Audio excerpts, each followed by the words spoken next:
Hey guys, Ramblin Bob here with yet another update with the E3600LFP. So, I have gotten very little sleep in the last couple of days. I'm trying to work out this bugs here, and the quicker I get it worked out, the better the whole system will be again. So, long story short on this one, I didn't get rid of it. I set aside the old battery. I kind of gave up on it, guys. I tried a few cycles, and it just didn't seem to be working out. So I was like, you know what?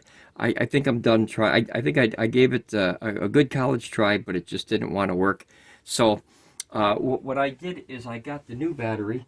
Let me move this here. Okay, there we go. Just trying to balance it here, guys. Trying to center those things. Those are heavy little boxes, okay? Now, the old battery, I kind of gave up because I have a feeling that something is, it's obviously hardware related and not probably software or, a connection or something like that. So I was like, you know what? All right, I'm done. I had enough cycles on it to where I kind of just gave up. So now an interesting thing had happened with this one when I first plugged it in. And I think this is a very positive step. There'll be more videos to confirm this, but I think it's a very positive step so far. Let me move this a little bit here. All right. I had to rearrange everything, guys, because I had to, bring that out and put the new battery on there. Okay, so here's what happened. Okay, so if you look at the percentages, the top one is 65.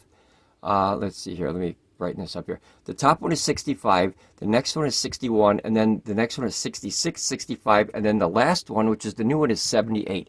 Now, I did that for a reason. I wanted to see if it would self-balance on the lights compared to the other ones. So when the other one was higher, it didn't take that voltage and flow downhill like a pool would, right, to another pool that if it's filling up one pool to another one and one is higher water than the other one, the voltage would flow down to the lower battery.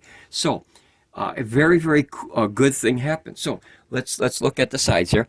Notice that, well, the host doesn't have a lights on it, but notice that battery number 1 is charging. It's going up. See that? 75, 100. See what it gets? 75, 100. That's positive because remember up here, that's the lowest battery on the little totem pole. See that? 61%. So that's good. That means the energy is flowing downhill into the battery like I hope for. Now notice that the next battery, the lights are stagnant. That's good because why pull energy from one if it's lower than the highest point? That's where the energy should come from. Water always goes downhill, and that's kind of how voltage flows. Now, if you look at the next battery, look at that.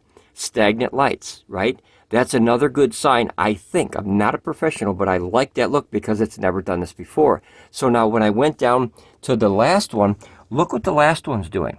See those lights, 75, 50, 25? Notice that the lights are going down in progression. Well, regression or degression, whatever word's good there. But notice that this is actually flowing energy out of the system into this battery and this one. And it shows that up on here too. See that? Let me brighten this a little bit here, guys. See that? The top two actually have lightning bolts. Now that means that if my assumption is correct, that pool that's higher than the rest of them is going to the lowest point of the system, which is the 65% and the 61. So the host usually never really turns off because it pulls energy in. So it's kind of always charging from the other batteries, I think. But it was very, very good to see that last battery discharging and this battery is charging.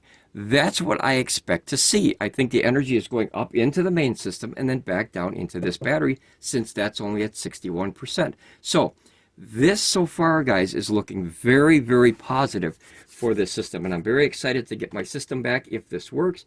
There'll definitely be more updates on this thing. When you check the battery cells, guys, obviously they all are the same right now.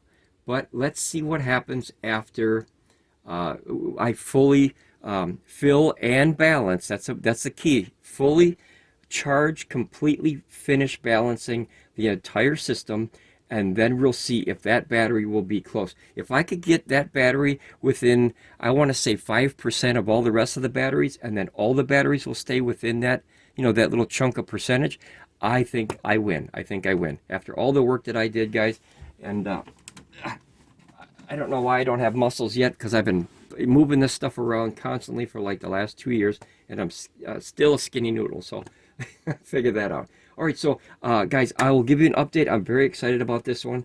And like I said, this is my favorite system, and I want it to work absolutely perfect. Boy, those are heavy, hard to move, guys. Yeah, I got to put it all back together and balance. I like a nice, organized system that's nice and clean. All right, guys, ramble on, be safe, and I'll definitely see you here with another update. This is a big one, guys, on the E3600LFP. New battery. Woohoo! So far, thumbs up. Hopefully tomorrow, or whenever it's done charging, I'm only charging very light here, because I want to do this one at about, as you can see, I'm doing about 550 watts in, and I'm using 250. So very, very slow, trickling it until solar takes over tomorrow and then finishes the job. I think that's a nicer, easier, softer way to charge it through solar as opposed to the grid. All right, guys, ramble on, be safe. I'll see you here, another update. Bye, guys.